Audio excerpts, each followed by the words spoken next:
Hey guys, how's it going? Ghostly Rich here today. I wasn't actually going to be filming this, but I've decided I am. As you can see, this generator's already taken apart. I'm going to be doing a service on it. I will show you how to put it back together, which will also show you how to take it apart. So these are the benefits. Why am I doing this video? Well, as you can see here, this is the gas tank with the emergency on off. And as you can see, the nipple here is broken off, so I'm going to be replacing that, as well as I've already gone through and emptied the gas tank. If you need to empty your gas tank, all you simply need to do, put it on end like so. Hopefully it's not completely full. Hopefully you just have a tiny bit of gas in there. And then what you're going to do is take a 13 or a 14, get it onto here and take this valve out. And then you can use pop bottles or whatever you want to use and pour the gas out. Now I did a gas check and this was a simple one. I poured a tiny bit of it on the ground, tried to light it with a lighter, and it would not light. And then I poured out the gas tank and realized that 90% of the gas in here was water, which of course isn't good at all for this motor. I took a look at the motor and it's not hydro locked, so this is really good. It's just going to need a little bit of TLC, tender love and care. Yeah.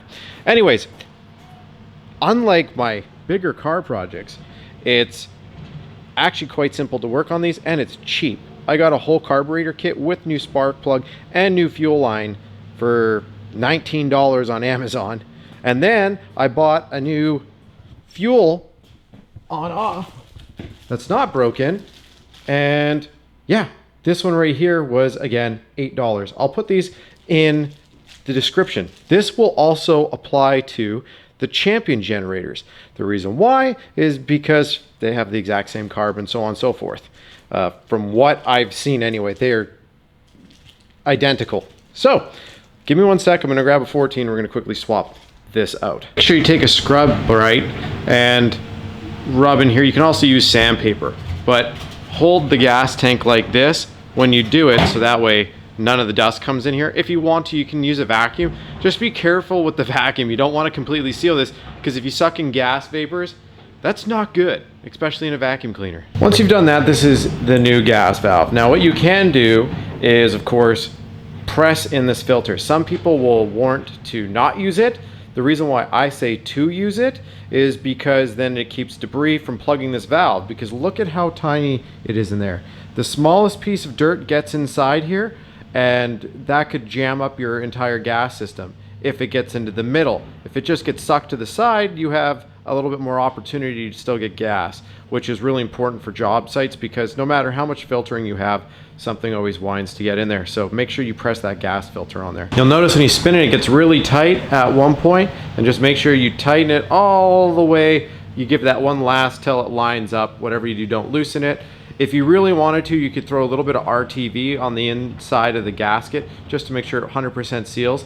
What I'm actually going to do is make sure our gas, our fuel, is in the off position, and then from there just throw a tiny bit of gas in here to make sure it's not leaking. As long as it's not leaking, we're good to go. If you're wondering what the size of that gas valve, again, I just copied the same size or same brand that was on the one in here. If yours doesn't have this, it could be a 10 millimeter.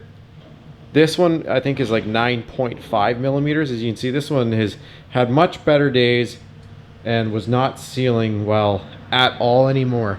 So from here, let's go and switch a carburetor, and I'm going to show you why this carburetor kit that is cool. Anyways, first thing you're going to want to do is pop the spark plug off. Just grab it from right here, or this spark plug wire off, leave it up here. This one could have probably used a new spark plug wire, but oh well. And if you have this old backer plate, this new kit will come with everything new. So go ahead and pop the whole darn thing off. We're gonna make sure all our gasket surfaces are clean before applying new gaskets. If yours is like this, it should be pretty easy. Again, you can just go over it again with a Scotch-Brite and a vacuum cleaner just to make sure nothing gets in here, because again, that goes straight in your engine and you don't want any debris in there. Once you get that first gasket on, you can see the D on the plate and the C on this side. So go ahead and we're just going to line up the posts, which can be a little fun, there, and slide it on. Make sure it sits flush. There, it'll be a little bit of a tight fit. So all right, now that that plate's on there, go ahead and put this gasket on. Just make sure it doesn't get snagged. Pretty easy on the threads. There we go. So this one goes in just like that. And then we're gonna go ahead, make sure that C is to the rear. So we just bring it in like so.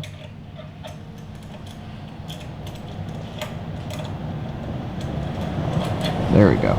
Now that that's in just like that, we flip this one and it goes in like so, just like this. All right, now before we put that air filter back on, because that's the next step from here, we want to go ahead and let's hook up our clutch, or not even our clutch, just our area right here. Our carburetor, there we go, our carburetor throttle control. So this slides down. See how it slid down? That's how you're gonna also pull it out. It comes up like this. So slide down, turn sideways when you sink it in.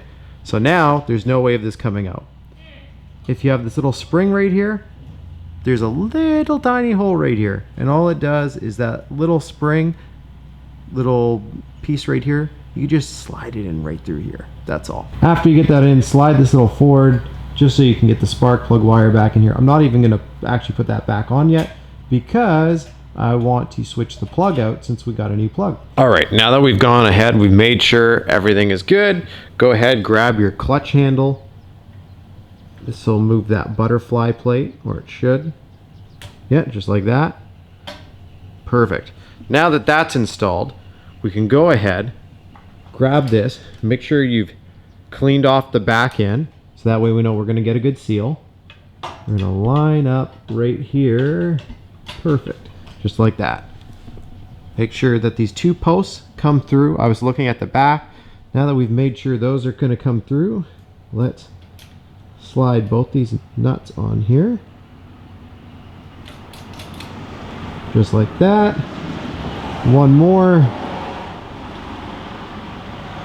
And remember, these are threaded posts. This is important for when you tighten these because it's not like your average bolt. You just don't want to shear the ends of these off. So when you put this on tighten, watch how little I'm gonna, like, you want it enough that the vibrations aren't going to take it off, but use a small ratchet and go maybe that much. Just like that. Now, from there, before we do much more, let's attach that back end piece with this last 10 mil. Go ahead and slide that in back here and tighten that one up from the back end. Once you've gone ahead and put this bolt in, that part aiming at the bottom for moisture to drain out of the case and filters, make sure that you bolt it back in just like this with those 8 mils. You can tell that they've got that little step. That's so you don't crack the plastic. So make sure you use these 4/8. Black filter and then brown filter like this. Again, you can always clean these. Just make sure they're absolutely dry before trying to start it. Otherwise, you're back to square one with problems. And slide this back on like so. And just slide the two clips on. This little guy, you just want to slide into that hole. Easy 5/8 spark plug socket, just get it loose. In this case, even if you have to use a regular socket, it's pretty easy because you can reach in here and grab it. Spark plug sockets are just nice because when you get them loose, you can just simply pull them up like so, and it holds the plug for you. I'm gonna go ahead and thread in the new plug. After you get the new spark plug in, go to about, if you have a torque wrench, you could go to about 10 foot-pounds, 10 to 13 foot-pounds. I wouldn't go too much. And throw a tiny bit of dielectric grease just on the tip, just to protect it from corrosion, if you so wish. You don't have to. It's just something I do in practice. Okay, once you go ahead, just sink this on. Make sure it clicks audibly. You will hear it click. That way we know we've got a good connection. From here, I'm actually going to slide the gas tank back in. And the last thing I'm going to end up doing is hooking up our new gas line and doing a quick oil change. Gas tank, quite simply, slips in right through here. we can then, if we want to, line up the screws on that end and just thread back in. You'll have those bigger screws like so. Just line up the holes. You can even use this. There it is. Don't crank them all the way in, just enough. Just goes in like so. Grab the next one, come around through here, and hand thread that one back in too. Keep them hand threaded in until we get the front part in, so that way we can line up all bolts before cranking them all down. Or simply slide in and sink this in. You might have to lift the gas tank slightly, but there. Now thread in the 2 solid bolts in the front and the 2 with the bigger washers up top. Once we get all 4 of those in, we can go ahead and crank down our tank. Now that the tank is bolted down, again, I just quickly did it with a impact. I'd suggest you do it with a ratchet if you have never done it before. Next, elevate your generator. I have an old wooden crate I use, and then we're just gonna go ahead, pull out our old oil plug here and let it drain.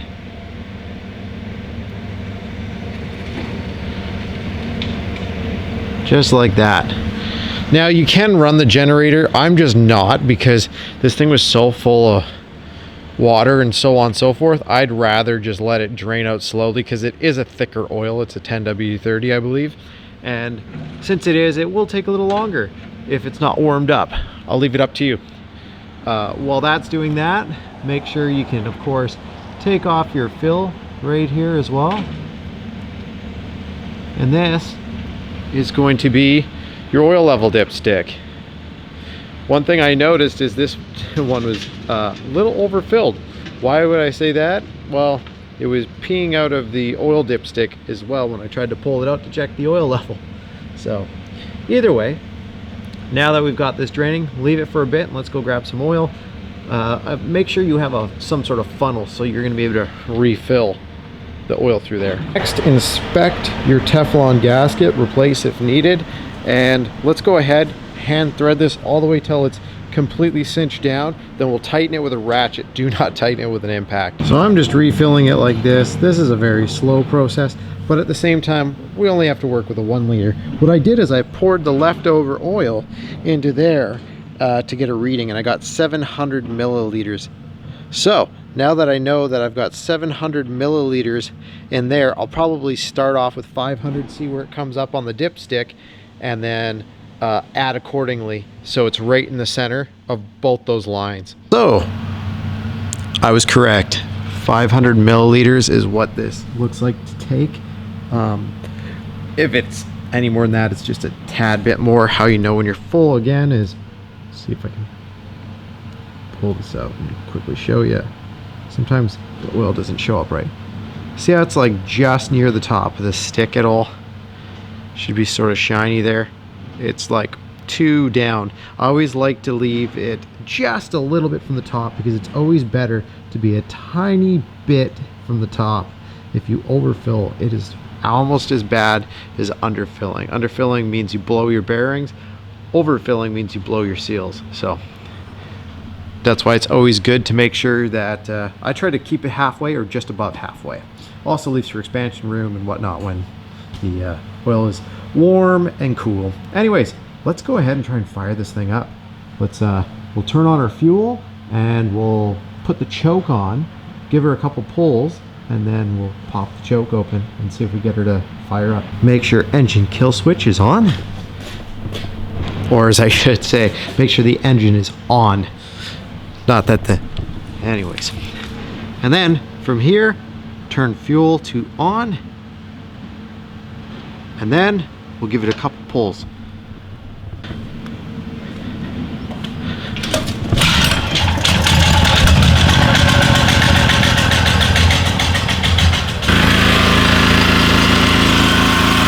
Sorry about that. I had to open my choke back up.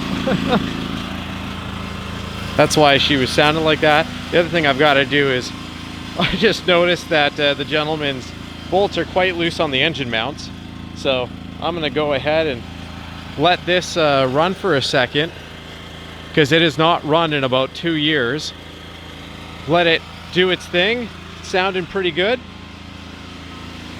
I guess anything would sound much better once it doesn't have gas completely soaked in water, or literally, like, it was probably 80% water. So either way, I'm gonna let this run. That's a quick tune-up on this. Hope you enjoyed the video.